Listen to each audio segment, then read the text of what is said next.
Hoy estaremos hablando de qué es homilética. Ese concepto lo queremos desarrollar, hacer un aporte a usted que se está preparando en el Ministerio de la Predicación o que quizás lleva muchos años ya predicando, pero hace falta afianzar ciertas ideas, cierto conocimiento. Lamentablemente hay muchas definiciones y no concuerdan entre sí. Y nosotros pues queremos presentar nuestro aporte de qué es homilética. Homilética es sencillamente una rama de la teología pastoral y se encarga del estudio, de la preparación y presentación del sermón. Así, ni más ni menos. Es una rama de la teología pastoral que se encarga de la preparación, de la redacción, de la investigación, de la presentación del sermón. La composición del sermón escrito es el máximo objetivo de la homilética. Y la homilética, por supuesto, para lograr esto, ofrece reglas de elaboración, de contenido y de estilo para predicar y redactar un sermón. En general, podemos decir lo siguiente: homilética es el arte de la preparación y predicación de sermones. Escuche bien, por favor, porque quiero que quede bien fijo en su mente este concepto. Homilética es el arte de la preparación y predicación de sermones. Estamos llamándole arte porque precisamente es un arte. También podríamos decir que es una rama de la oratoria, de la retórica, porque sus fines están directamente relacionados con la palabra expresada en público. Por lo tanto, en cierta forma, la homilética está relacionada de forma directa con la oratoria, con la retórica, porque se trata de discursos, aunque tienen la característica de ser discursos religiosos. Ahora bien, quiero hacer una anotación específica. La homilética no es un asunto científico, por lo que no debe pensarse que la homilética es una ciencia. Hay muchas personas, y por eso estaba hablando al principio de que hay definiciones que se hacen que no están muy bien hechas, a mi parecer. Dice la gente, la homilética es la ciencia de elaborar y predicar sermones. La homilética no es una ciencia. Ciencia es un conjunto de conocimientos humanos que son objetivos y se pueden verificar en cualquier parte del mundo. En otras palabras, las ciencias estudian el conjunto de conocimientos que estudia la naturaleza y se estudian hechos objetivos, la salida del sol, la caída de un objeto, ese tipo de cosas que son objetivas y que son comprobables en cualquier parte del mundo. Es decir, lo que pasa aquí, sale el sol aquí, sale el sol allá, igual. Entonces esto es directamente lo que serían aspectos científicos. Entonces, homilética bajo ese punto de vista de ninguna manera puede catalogarse como una ciencia. Ahora bien, la homilética es un conjunto de reglas de redacción y presentación de sermones. Así que vuelvo a hacer hincapié en esta idea. La homilética no es una ciencia, sino que es una disciplina pastoral que nos ofrece un conjunto de reglas de redacción y presentación de sermones. No tiene nada que ver con una ciencia. Y como si fuera poco, y escúcheme esto, como si fuera poco, los autores de homilética en cierta forma no nos ponemos de acuerdo sobre ciertos criterios homiléticos. Los criterios homiléticos cambian de autor en autor. Por lo tanto, lo que hoy conocemos como homilética no son reglas estándares que todos apliquemos de forma uniforme. Algunos piensan que el sermón tiene, por decir un ejemplo, que el esquema de sermón, el bosquejo, tiene varias partes, que tiene un conjunto de partes, que tiene una cantidad específica de partes, mientras que otros pensamos que tiene otra cantidad. Unos decimos 6 partes tiene el bosquejo, otros dicen tiene 8, tiene 7, tiene 9, esta parte hay que incluirla aquí, no, esta parte va en una sección diferente del bosquejo, etc. Entonces, homilética no es una disciplina uniforme, no es un asunto cerrado en cuanto a sus conclusiones. La ciencia sí, la ciencia es un asunto cerrado, como las matemáticas, por ejemplo, son asuntos cerrados. 2 más 2 sabemos que es 4 y no podemos variar ese resultado. En cambio, en homilética hay diversidad de criterios y por eso no tiene ninguna categoría de ciencia. La única forma de aprender homilética, mis queridos hermanos, La única forma de aprender homilética es practicando. Usted debe conocer la teoría homilética y practicarla escribiendo sus bosquejos constantemente. Practique, practique, practique. Al poco tiempo se va a dar cuenta cómo su dominio de la homilética va a ser total y sus sermones serán bien escritos, bien unificados y se podrán presentar de una forma bien clara y expresiva ante las personas ante las cuales usted esté predicando. Así que la única forma de aprender homilética es practicando, porque básicamente se trata de práctica. Recuerden que lo que nos está enseñando la homilética es a hacer esquemas. Por lo tanto, uno aprende a hacer esquemas haciéndolos. Yo me llevé una gran sorpresa en el año 2001 en una convención de pastores que venían de distintas partes de Latinoamérica, de Estados Unidos, México, Colombia, toda Centroamérica. Habíamos varios participantes y cada uno de los que iba a exponer tenía la obligación de entregar su bosquejo anticipadamente para que este conjunto de bosquejos de todas las exposiciones al final le fuera entregado a cada participante en un documento.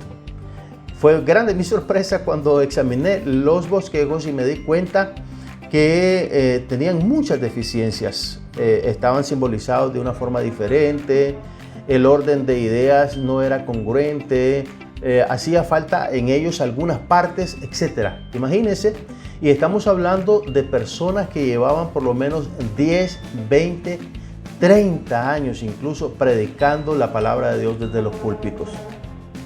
Querido hermano, para ser predicador, lo primero que se debe aprender es homilética. Eso es lo primero que usted tiene que aprender porque esa es la base para saber elaborar los sermones que usted presentará allí en el púlpito. Por lo tanto, es importante que usted aprenda homilética y la aprenda bien. Y el último consejo que le quiero dar es el siguiente. Como la homilética es una disciplina abierta, es decir, no es una disciplina cerrada en el sentido de que no se han llegado a conclusiones exactas. No todos creemos lo mismo sobre homilética, por lo tanto, como es una disciplina abierta en el sentido de que sus reglas no son estándar, les sugiero tener el criterio de ir formando sus propias conclusiones, su propia filosofía homilética sobre el asunto. Vaya leyendo y amarre las ideas, formule sus propias conclusiones, haga que su propia filosofía homilética vaya dándole a usted la base de la predicación. Cuando usted crea algo, créalo porque tiene bases sólidas para practicar y creer eso. Entonces, homilética es un arte muy importante que todo predicador debe manejar, pero hay una cosa muy fundamental. Usted no puede ir replicando el conocimiento que otros sobre esta materia especialmente que otros le estén dando. Es importante que usted como predicador lea, llegue a sus propias conclusiones y saque sus propios criterios. A lo mejor estará de acuerdo 100% con un autor y entonces esa idea de este autor usted la va a asumir como propia y va a practicarla. Pero en lo que le sea posible, siga estudiando, siga leyendo homilética, siga preparando sus propios conceptos, llegue a sus propias conclusiones y aplique esas conclusiones. Le aseguro que de esa manera usted irá en el ministerio de la predicación con paso firme y poderoso exponiendo la palabra de Dios. Hoy iniciamos a hablar de las partes del bosquejo. No existe un criterio unificado sobre cuántas son las partes de un bosquejo. Hay autores que dicen que tienen 8, que tienen 9, que tienen 7. Este servidor va a hacer una propuesta. El bosquejo tiene solamente 6 partes específicas. Y estas partes son las siguientes: título, texto, propósito, introducción, desarrollo y conclusión. Cualquier otra cosa que se nos ocurra que el bosquejo debe llevar, cualquier otra parte, perfectamente alcanza en cualquiera de estas que ya hemos mencionado. Un ejemplo de esto sería la aplicación. La aplicación, dicen algunos homiletas, que es una parte diferente de estas 6 que nosotros ya hemos mencionado. Pero si usted medita y razona un poquito, se dará cuenta que la aplicación es algo que nosotros tenemos que hacer al final de nuestro sermón. Por lo tanto, es lógico que la aplicación puede calzar, puede caber perfectamente en la conclusión. Y así hay muchas otras partes que podrían introducirse en un bosquejo, pero cualquiera de ellas cabe perfectamente en las 6 que hemos descrito. Bueno, comencemos entonces con la primera parte de un bosquejo y es el título. El título es el nombre que hemos decidido poner a nuestro mensaje. Eso es, un título es un nombre. Y escuche ahora lo que quiero decirle. No confundamos el título con el tema del sermón. Es diferente, aunque están relacionados, es diferente. El tema es el asunto del que vamos a hablar, mientras que el título es el nombre del mensaje, el nombre del asunto que hemos decidido predicar. Un asunto que hemos seleccionado para predicar puede tener muchas ideas específicas que se pueden desarrollar en un sermón, cada una de esas ideas. Pero nosotros, cuando seleccionamos un tema, necesitamos delimitar qué parte de ese tema vamos a predicar. Un ejemplo de esto sería el sacerdocio, por decirlo de alguna forma. Si hablamos del sacerdocio como tema, bueno, ese tema tiene muchos pormenores. Está el sacerdocio de Melquisedec, el sacerdocio levita, el sacerdocio pagano, el sacerdocio de Jesucristo. ¿De cuál de estas partes de ese tema del sacerdocio vamos a hablar? No podemos simplemente decir vamos a hablar del sacerdocio. Necesitamos delimitar de qué parte de ese tema vamos a hablar. Cuando ya seleccionamos el tema específico del que vamos a hablar, entonces, después de preparado nuestro bosquejo, nuestro tema, es el momento en que nosotros debemos colocar un título o un nombre bien creativo a ese bosquejo, a ese sermón. Porque déjeme decirle, el sermón debe tener un nombre o un título que sea bien creativo para que llame la atención. El autor de El Sermón Eficaz, Crane, dice que nosotros deberíamos utilizar incluso el estilo de los encabezados periodísticos para que llamen la atención. E incluso quiero decirle una cosa muy interesante. En casi todas las iglesias de los Estados Unidos, los templos acostumbran tener un rótulo a las afueras del templo en donde se anuncian los horarios de la congregación y también, en la mayoría de casos, se promueve el sermón del próximo domingo con un título bien sugerente. Cuando las personas van pasando por un templo y leen un título bien sugerente, lo que ellos pueden sentir es la curiosidad de saber cómo se va a abordar el tema que están anunciando. Es como si esos rótulos fuesen como una cartelera de cine donde se anuncia una película y la persona que lee un titular está interesado para saber de cómo va esa película. Entonces, eso es lo que hacen en Estados Unidos. La mayoría de templos ponen un anuncio en el rótulo de la salida del templo donde se dice cuál es el sermón del próximo domingo. Esto es importante porque ayuda a captar la atención de las personas que van pasando por ahí y pueden tener la curiosidad de ir y escuchar el sermón sencillamente porque han leído un título bien sugerente. Ahora bien, el título no debe ser muy largo, tiene que ser breve, tiene que ser corto, pero que sea sugerente y que sea muy creativo. En esta ocasión quiero invitarle a trabajar muy bien sus títulos. Siga estas orientaciones, siga estos consejos para que usted pueda lograr sermones que le ayuden a llegar al corazón y a la conciencia de sus oyentes. Comience practicando títulos que sean muy buenos. Como ya hemos dicho, el título debe ser sugerente. Algunas veces los textos sugieren el título que debemos utilizar, ya sea de forma literal, tal vez haya alguna línea en el texto que nos sugiera el título, o posiblemente de la lectura que estamos haciendo podemos metafóricamente sacar un título interesante. Yo recuerdo ahora mismo un título que basé en el Evangelio según Mateo en el capítulo 1, cuando un ángel llega a hablar con José para que se lleve al niño Jesús hacia Egipto. Así que para ilustrar la urgencia que tiene un padre de salvaguardar la vida de sus hijos, el título que le coloqué fue Padre, escucha la voz del ángel. Este fue un título interesante que no solamente usé en un sermón, sino también en un artículo de revista. Y otro título que fue muy criticado fue uno que yo elaboré llamado así, Evangelizando Cristianos. Y curiosamente, varios hermanos me dijeron que no usara ese título. Seguramente no entendieron la idea que estaba presentando en el sermón y me dijeron que no les parecía ese título, pero la verdad es que usted tiene que buscar títulos sugerentes para que pueda llamar la atención de aquellos que van a escuchar su mensaje. No se olvide que usted es un gran predicador y tiene que seguir creciendo en el ministerio de la exposición de la palabra para que de esa forma Dios sea glorificado y las personas que usted está ministrando con la palabra sean bendecidas a través del cambio y la obediencia a esos mensajes. Por favor, no olvide suscribirse, darnos un like, hacer un comentario. Si tiene alguna pregunta, hágala. ¿Qué le parece a usted estas ideas sobre el título? Si tiene alguna otra que nos podría ayudar, déjela en los comentarios y de esa forma nosotros iremos incorporando ideas nuevas que nos ayuden a hacer de nuestro ministerio aquí en YouTube y en el púlpito algo mejor, superior. Bendiciones y hasta la próxima. Este es el segundo video sobre las partes del sermón. Ya nosotros hablamos del título del sermón y hoy nos toca hablar del texto del sermón.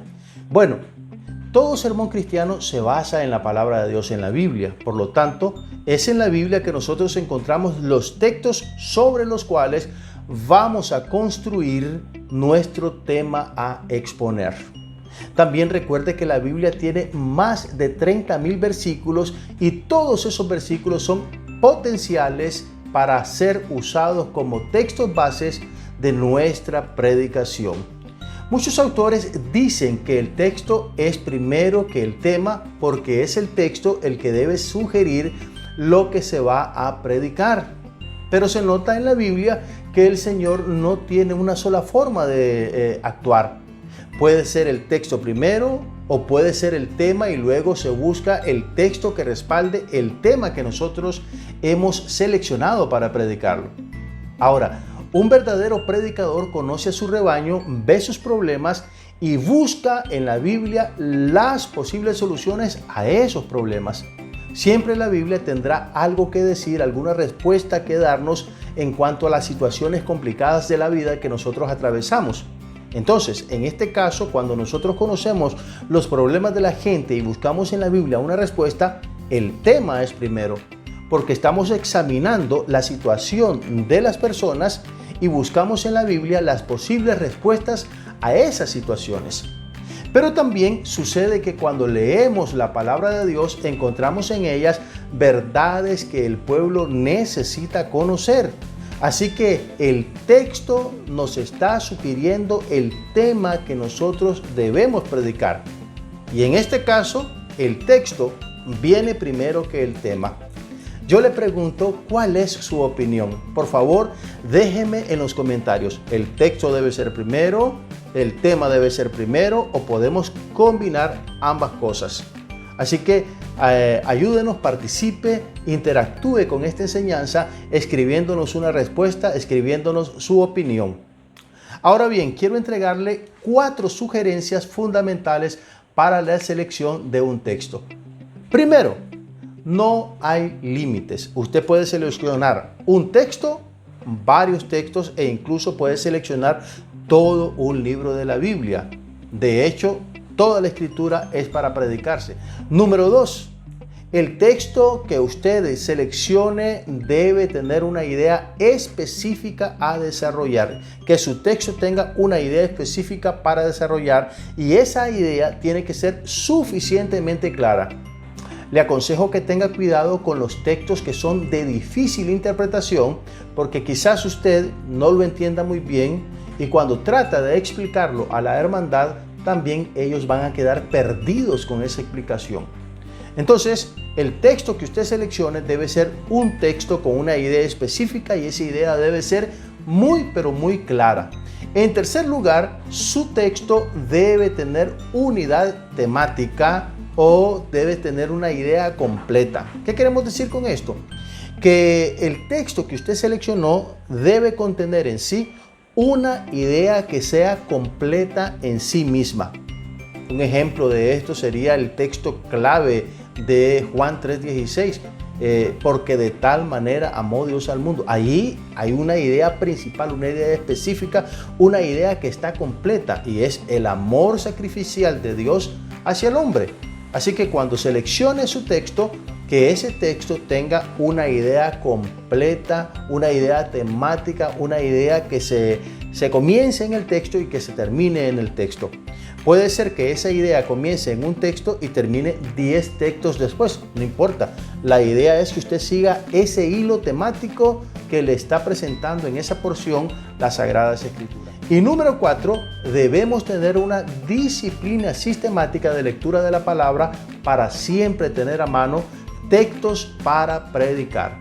En estas lecturas usted podría tomar notas e ideas importantes que ha descubierto en sus lecturas y esas notas, esas ideas serán, digamos, un archivo devocional, un archivo de ideas que a usted le ayudarán en el futuro a preparar sus sermones.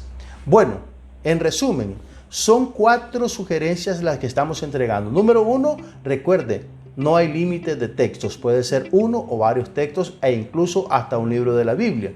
Número 2, que el texto tenga una idea específica para desarrollar. Número 3, su texto debe tener unidad temática, debe estar completa la idea en ese texto. Y número 4, recuerde que en sus lecturas devocionales usted puede encontrar mucho material para predicar. En este canal tenemos una consigna. Usted es un gran predicador, pero necesita seguir desarrollando su ministerio de predicación. No importa cuánta experiencia tenga, lo importante es que usted sea consciente que como predicador, como expositor de la palabra, tiene que desarrollar constantemente de forma permanente. Ahora bien, esto que estamos diciendo acá, necesitan saberlo también muchos de nuestros consiervos alrededor del mundo. Le invito a ayudarme. Suscríbase a este canal, comente en este video, comparta y dé like para que de esa forma YouTube entienda que este material es importante y lo difunda para que muchos otros consiervos puedan aprender de estas enseñanzas. Y recuerde una cosa, cuando como predicadores nos desarrollamos, seguimos creciendo en el ministerio de la predicación, la gloria es para Dios y el beneficio para las personas que nos escuchan. Bendiciones. ¿Por qué mis sermones no son efectivos? Vamos a contestar esa pregunta tan importante y a ofrecer una solución que le ayudará a usted a desarrollar exponencialmente sus sermones. Pero antes quiero saludar a Iván Montilla hasta allá a Maracaibo, Venezuela. Gracias por su comentario, gracias por su seguimiento. Son comentarios y seguidores como Iván que nos ayuda a seguir creciendo en este canal y que esta información, que este aporte que estamos haciendo se difunda a través de YouTube a miles y miles de consiervos alrededor del mundo. Bueno, ¿por qué razón nuestros sermones no son efectivos? Vamos a contestar finalmente la pregunta crucial de este video. Hay una razón muy específica de por qué no logramos resultados de nuestros sermones. Y se trata sencilla y simplemente de el propósito de nuestro mensaje. Este sería el tercer video donde vamos a abordar la parte número 3 de un bosquejo. Ya hablamos del título, el texto y ahora vamos a hablar del propósito, y la pregunta que hemos hecho está directamente relacionada con el propósito de nuestro mensaje. El propósito, mis queridos hermanos, es el objetivo que usted y yo pretendemos alcanzar con un mensaje. Nos planteamos un propósito y eso es lo que queremos alcanzar, conseguir de la audiencia al exponer ese mensaje. Un sermón que carece de propósito, de objetivo, no debe ser predicado jamás, sencillamente porque solo serán palabras al viento. Por lo tanto, evitémonos perder tiempo si no hemos pensado en un discurso que tenga un propósito, una finalidad específica. La mayoría de sermones no son efectivos porque no tienen un objetivo específico para lograr. Es decir, no hay una dirección a la cual se dirijan con ese mensaje. Por lo tanto, es lógico, es un resultado lógico no obtener absolutamente nada de esa exposición. Cuando usted se sube a un taxi, lo primero que le va a preguntar el conductor es ¿hacia dónde lo llevo? Usted no puede decir simplemente a cualquier parte, porque el taxista sencillamente necesita que usted le dé una dirección a seguir para llevarlo hasta su destino. Así es el propósito del sermón.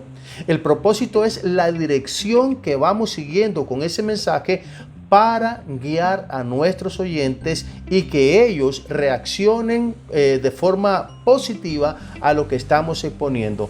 Definitivamente, entonces, muchos sermones se parecen al taxi sin dirección. Por esa razón, usted no ha logrado mucho con sus sermones.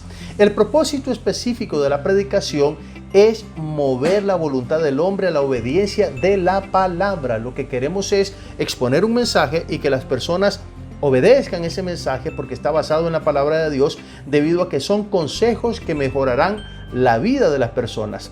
Por ejemplo, el profeta Isaías escribió lo siguiente: toda palabra predicada debe tener un resultado, y si no tiene resultados, será sencillamente porque no tiene un propósito específico que perseguir. Él escribió de la siguiente forma: así es también la palabra que sale de mi boca, no volverá a mí vacía, sino que hará lo que yo deseo y cumplirá con mis propósitos, dice Isaías 55, versículo 11. Cuando usted, mi querido hermano, selecciona un tema para predicar, lo selecciona porque ve necesario hablar de ese asunto ante los hermanos. ¿Para qué predicar si no tenemos algo en mente que conseguir? Un objetivo en el oyente para lograr. ¿Para qué predicar si no esperamos reacciones de las personas? El propósito específico de un sermón es la respuesta precisa que el predicador desea obtener de los oyentes. El propósito específico es la respuesta que el predicador quiere conseguir de los oyentes. Ahora, hay una pregunta sumamente importante. ¿De dónde surge el propósito de un sermón?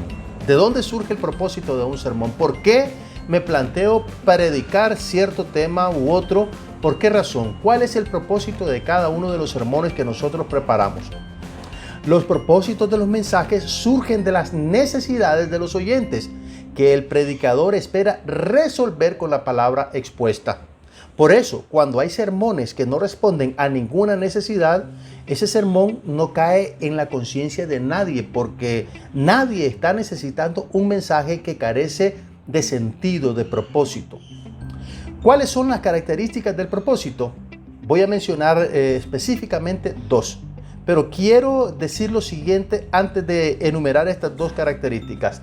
El propósito debe expresar claramente lo que queremos que los oyentes hagan, lo que esperamos que crean, que sientan, que comprendan o que disfruten.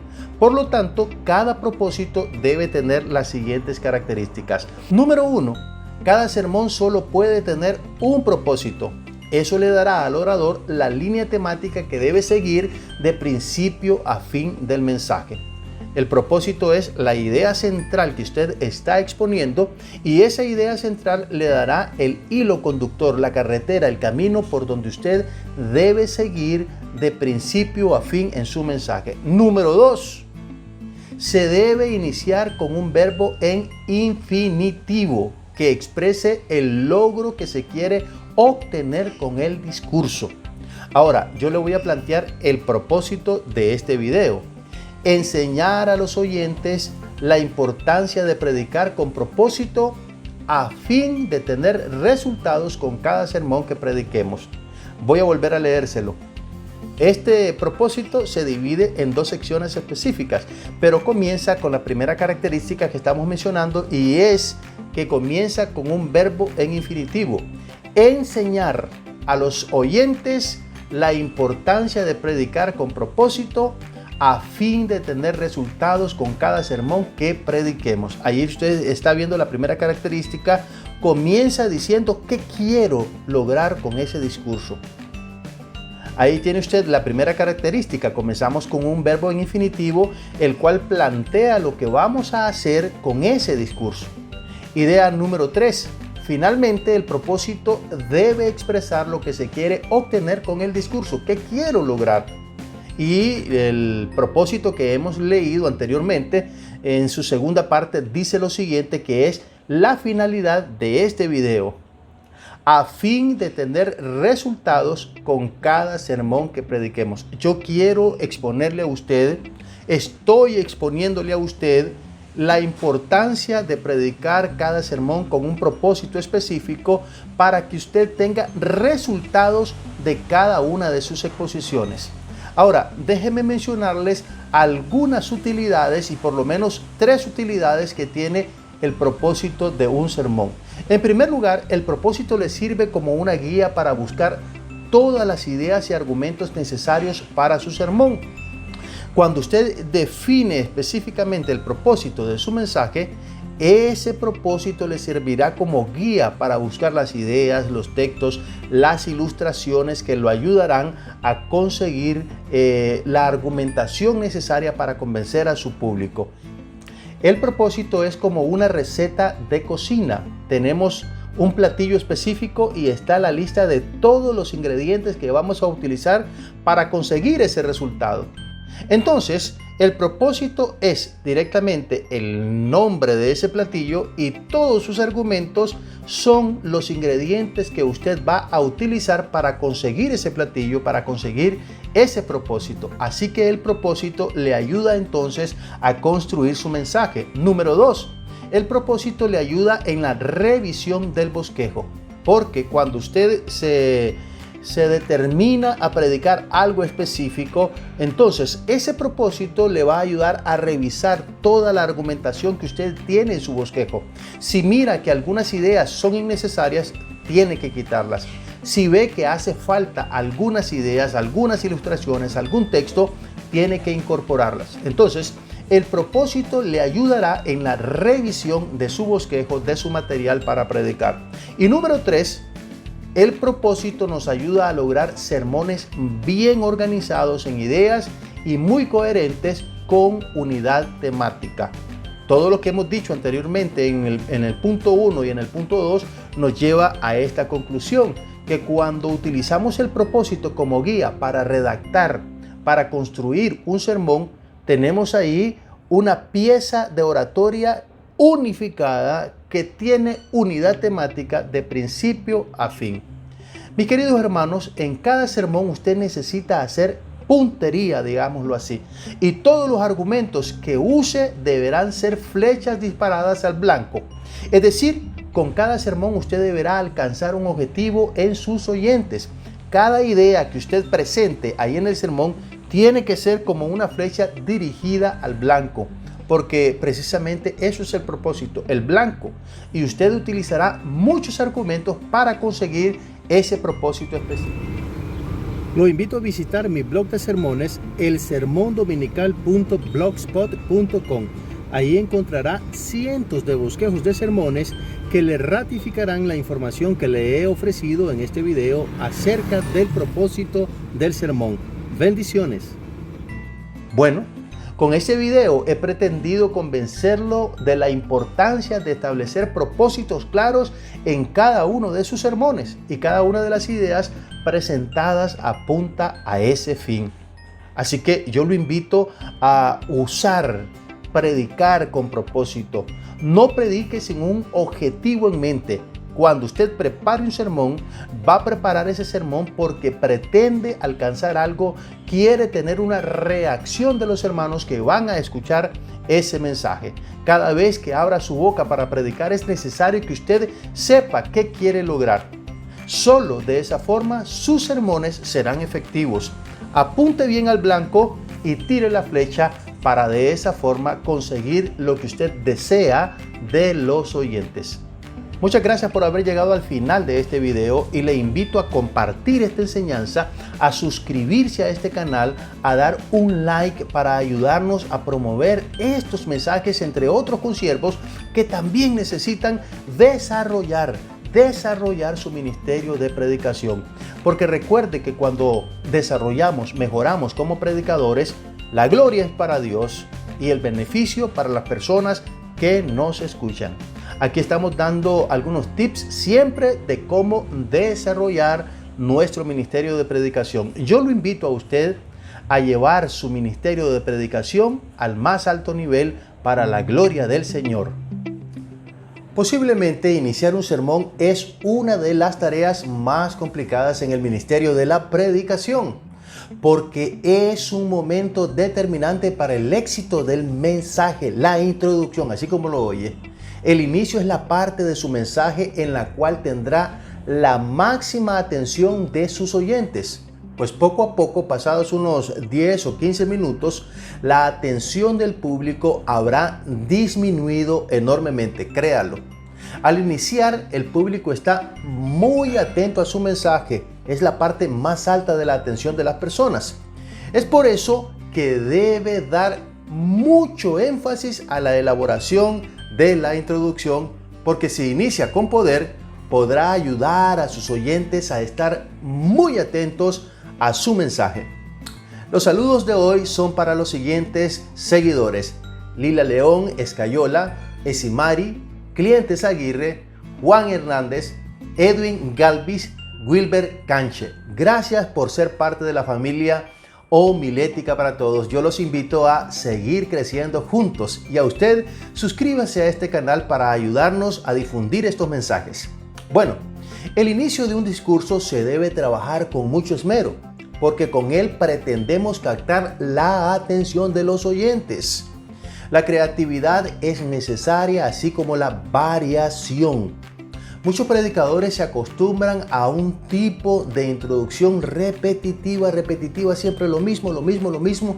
Todos en la congregación saben las palabras que utilizará para comenzar, cuáles son sus expresiones favoritas, etc. Y en este momento quiero contarles algo congregacional. Por muchos años, yo tuve la oportunidad de escuchar a varios hermanos que no variaban en su introducción en lo más mínimo.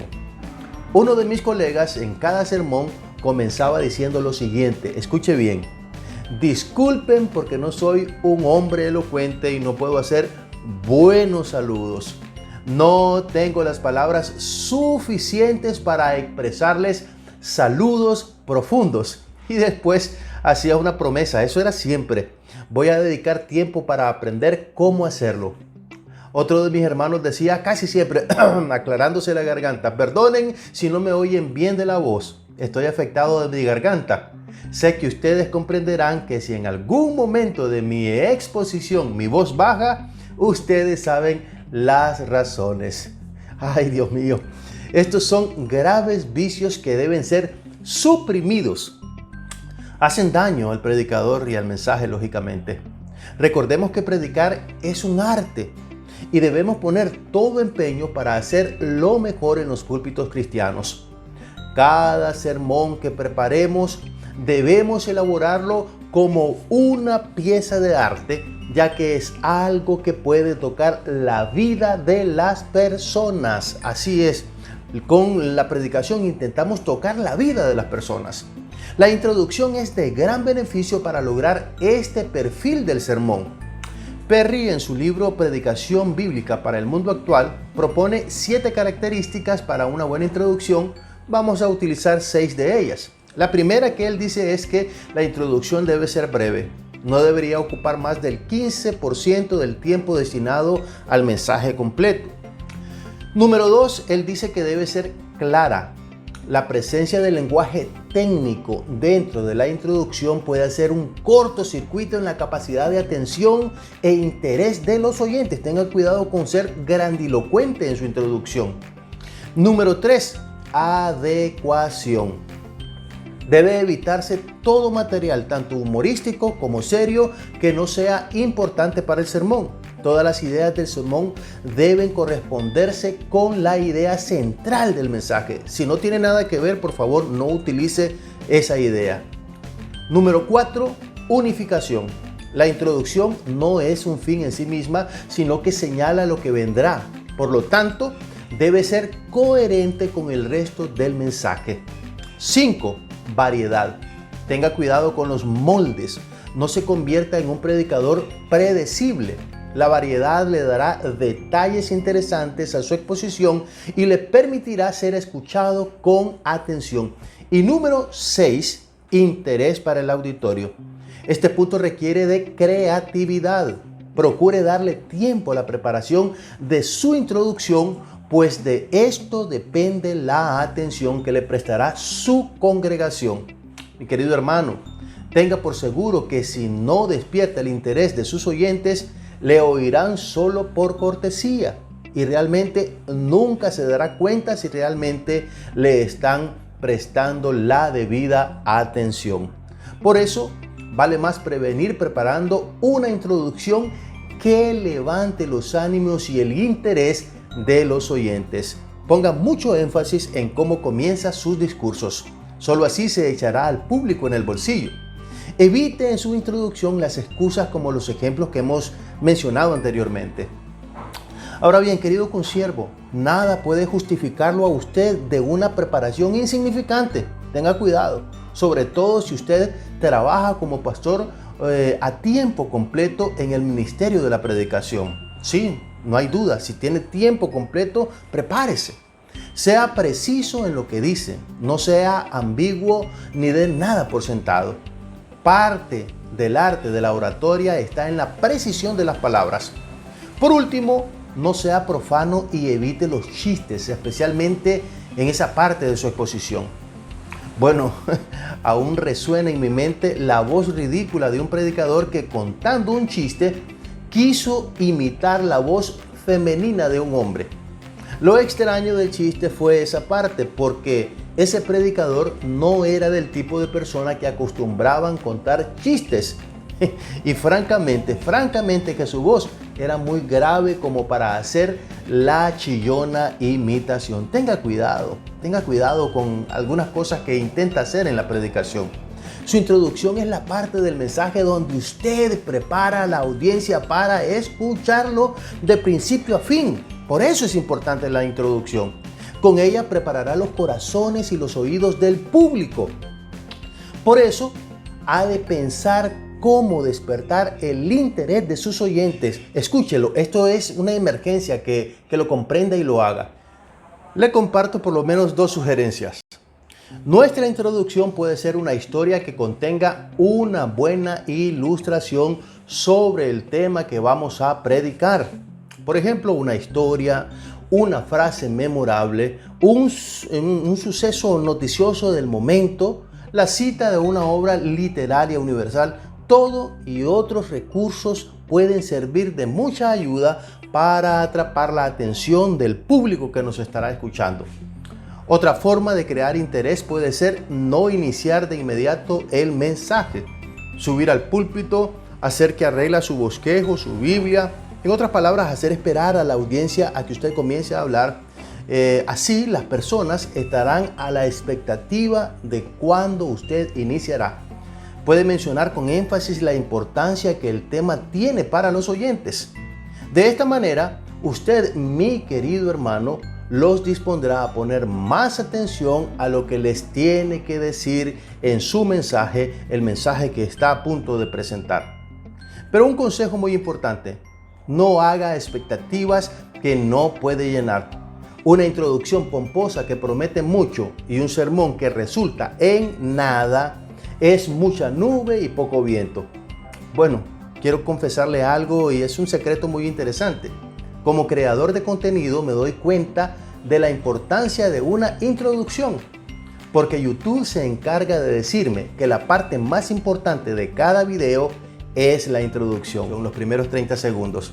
Es en ese tiempo que los seguidores deciden ver el contenido o dejarlo. Lo mismo pasa con la introducción del sermón. Si usted sigue todas estas indicaciones, podrá tomar de la mano a sus oyentes y llevarlos de principio a fin de su mensaje con solo iniciar bien su discurso. Querido hermano, usted es un gran predicador, pero necesita mantenerse creciendo siempre en su ministerio. Acá encontrará consejos y sugerencias que al practicarlos mejorarán la calidad de sus exposiciones. Suscríbase a este canal, comparta nuestro contenido con sus consiervos, ayúdenos. Deje sus preguntas en los comentarios para tomarnos el tiempo de responderle a través de un video. Denos un like, por supuesto, así nos ayudará a llegar a más personas alrededor del mundo. Y en nuestra próxima presentación estaremos hablando de el desarrollo del sermón, el cuerpo del sermón, esa parte tan importante que contiene los puntos principales y los puntos secundarios, ideas de tercer y cuarto lugar. No se olvide de esperar nuestro próximo video. Suscríbase y active la campanita para que usted esté atento en el momento que publiquemos ese video acerca del desarrollo del cuerpo del sermón. Recuerde, si usted se desarrolla y trabaja bien como predicador, la gloria será para Dios y el beneficio para las personas que lo escuchan. La quinta parte del bosquejo del sermón es el desarrollo. Es la parte central del discurso. Es la parte donde desarrollaremos los argumentos para demostrar que la idea que estamos presentando es importante y fundamental de creer y practicar por los oyentes. Acá es donde se demuestra quién es quién en la predicación. Pero antes, quiero saludar a Juan Hernández, uno de nuestros suscriptores, que nos pregunta: ¿se puede usar ilustraciones en todas las prédicas? Amigo, ya estoy preparando la respuesta a su pregunta. Espérela, por favor, que se sorprenderá con las ideas que las ilustraciones nos ofrecen para predicar. Vamos a hablar de las características del desarrollo. Número 1, el desarrollo se compone de ideas principales e ideas secundarias que son los componentes esenciales del bosquejo, como lo hemos explicado en otro de nuestros videos que le dejo en la descripción de este video para que usted pueda acceder a esa explicación. También se usan ideas de tercer y cuarto lugar, que son los incisos y los subincisos. Para ampliar este asunto, le invito a ver nuestro video Cómo es la estructura del sermón. Número 2. Asegúrese de que cada uno de los puntos principales aporte a la idea central del sermón y la explique sin caer en la redundancia. Para comprobar si los puntos principales están explicando bien su idea principal, lea solamente los puntos mayores de su bosquejo, los escritos con números romanos. Si usted nota que cada uno de esos puntos son distintas ideas de su idea central, eso es señal de un correcto desarrollo temático en su bosquejo. Número 3. Metodológicamente, los puntos principales pueden entenderse como objetivos específicos de un objetivo general. Veamos por favor el siguiente ejemplo para quedar bastante claro. Objetivo general: enseñar a los seguidores las características específicas del desarrollo del sermón. Ahora bien, para explicar este objetivo general, necesito desarrollar el tema siguiendo varias ideas principales que en este ejemplo vamos a llamar objetivos específicos, los cuales son los pasos que debo dar para enseñar claramente el tema del desarrollo del bosquejo del sermón. Recordemos que mi objetivo general en este video o idea central es enseñar a los seguidores las características específicas del desarrollo del sermón. Entonces voy a usar los siguientes objetivos específicos o ideas principales del bosquejo. Objetivos específicos. El primero sería explicar el concepto de desarrollo del bosquejo. Otro, analizar los dos componentes principales del bosquejo, las ideas principales y las ideas secundarias. Número 3, enseñar que cada uno de los puntos principales aporta a la explicación y desarrollo del tema en exposición. Número 4, ejemplificar con objetivos generales y objetivos específicos la idea central y las ideas principales del bosquejo. Y 5.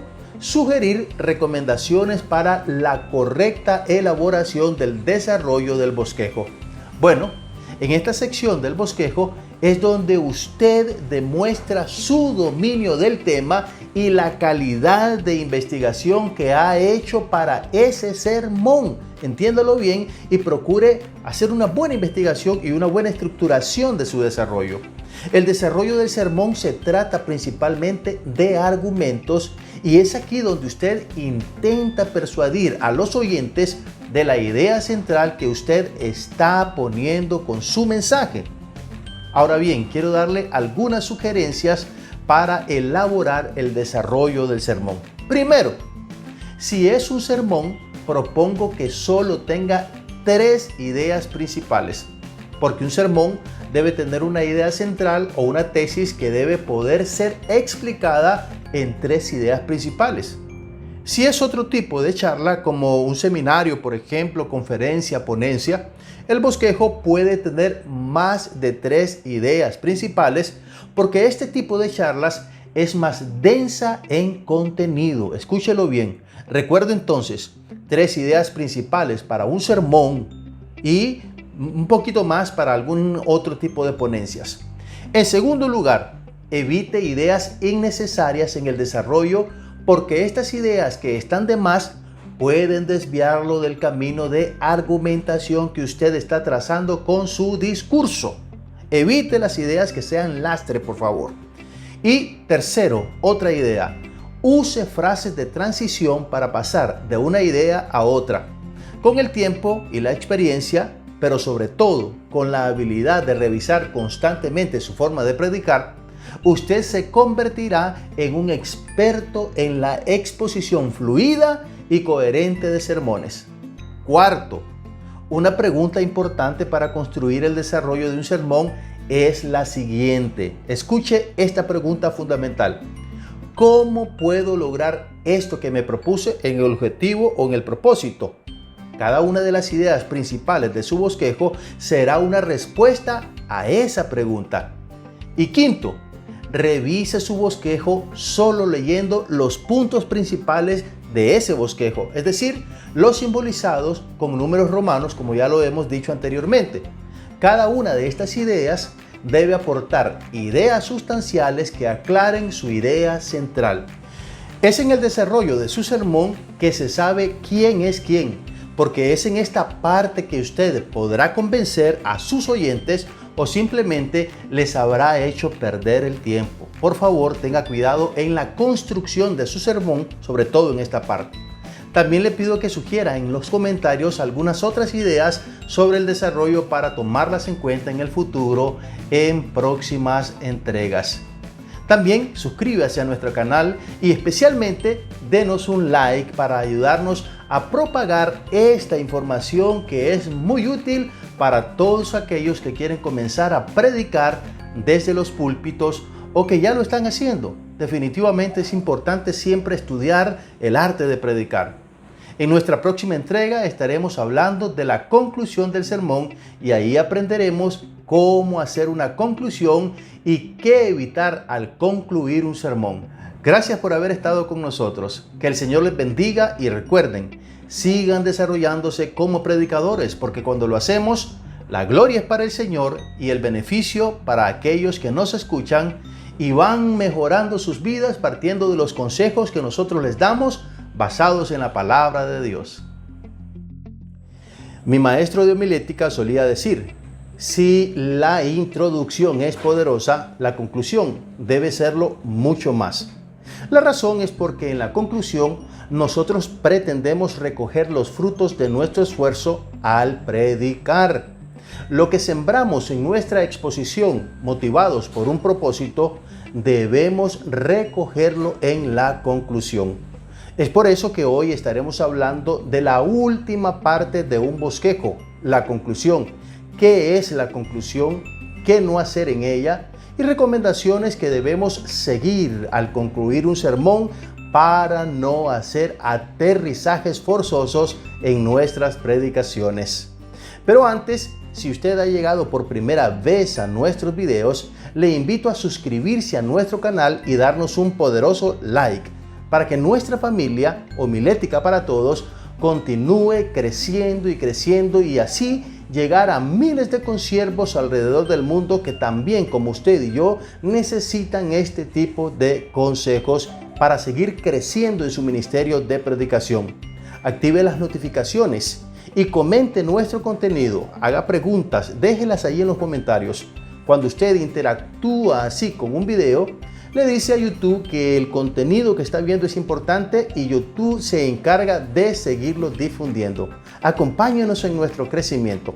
Bueno, lo primero que quiero decirle es, no haga que los oyentes deseen que usted llegue a la conclusión del sermón rápido, como los peleadores, por ejemplo, que no estaban ofreciendo ningún espectáculo y en el tercer round alguien gritó desde las bancas, ¡peleen el último round! Al contrario, que cuando usted esté acabando su mensaje, los oyentes sientan que ha sido muy corta su exposición.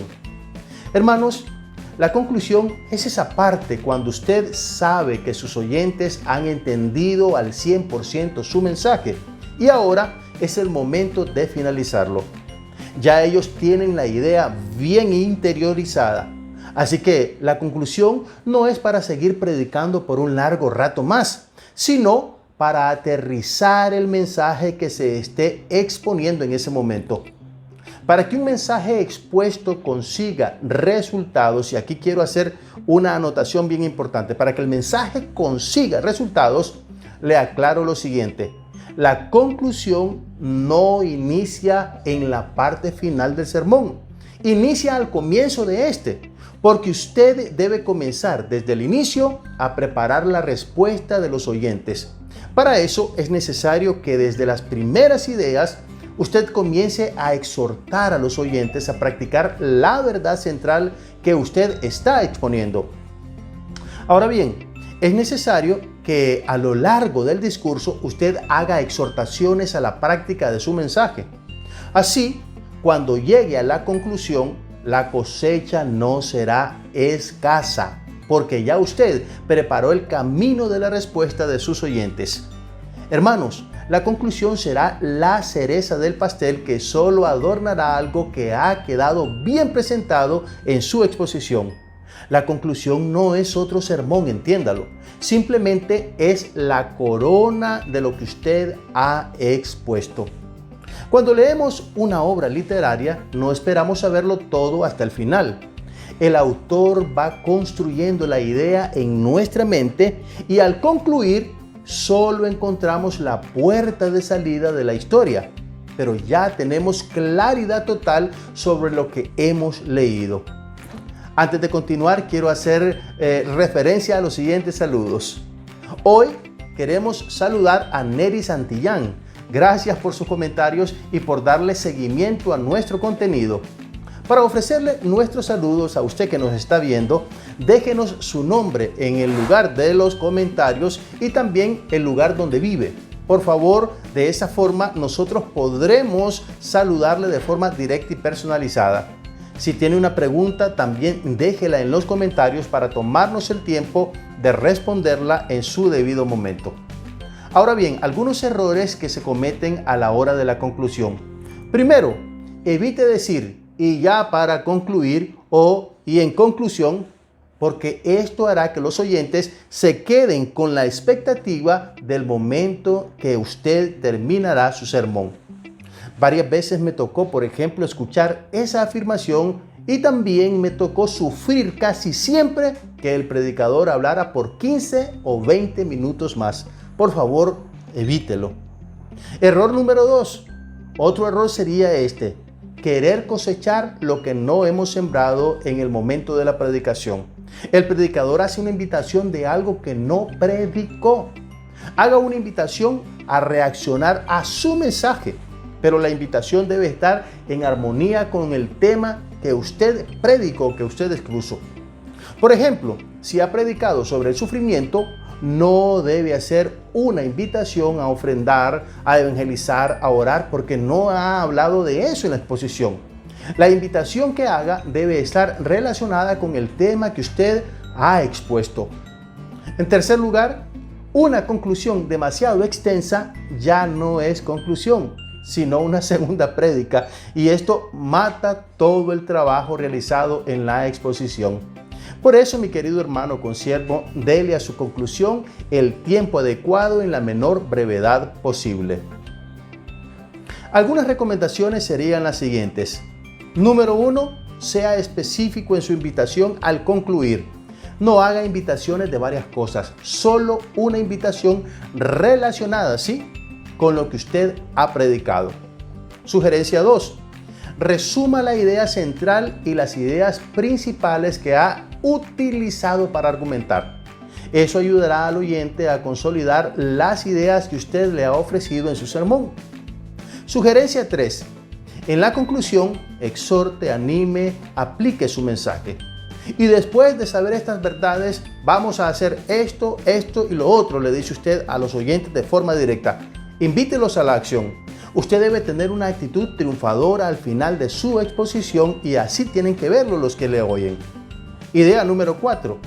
Analice diferentes formas de concluir su discurso. Sea creativo para lograr el mejor efecto en sus sermones. Un final, por ejemplo, abrupto es interesante cuando las ideas del mensaje han sido suficientemente fuertes. Su conclusión es fuerte y simplemente se retira del púlpito. También contar una historia es una buenísima puerta de salida del sermón.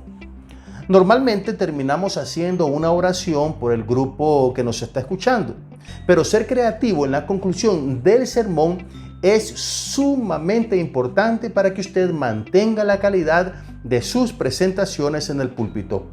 5. Evite utilizar el temor en la conclusión como una estrategia que le dé resultados de su mensaje. Si utiliza el temor procurando obtener una respuesta del público, déjeme decirle, en realidad lo que estará haciendo es coaccionando a las personas en vez de animarlas a ellas a dar una respuesta. En conclusión, usted es un gran predicador, pero tiene que seguir desarrollándose para lograr que su ministerio se mantenga siempre a flote y creciendo. Siga nuestros consejos, vea otros de nuestros videos para formularse una buena teoría homilética. Piense que usted está en la construcción de su ministerio como predicador y que cada día el Señor lo utiliza más para su gloria. Amigo hermano, no olvide que cuando crecemos como predicadores, cuando nos desarrollamos, la gloria es para Dios y el beneficio para quienes oyen nuestros sermones, porque no hay mejor beneficio que cambiar la vida para bien. Que el Señor continúe bendiciéndoles. No se olviden de suscribirse, comentar y compartir nuestro contenido. Hagamos de la familia homilética para todos una gran familia de bendición para miles de consiervos.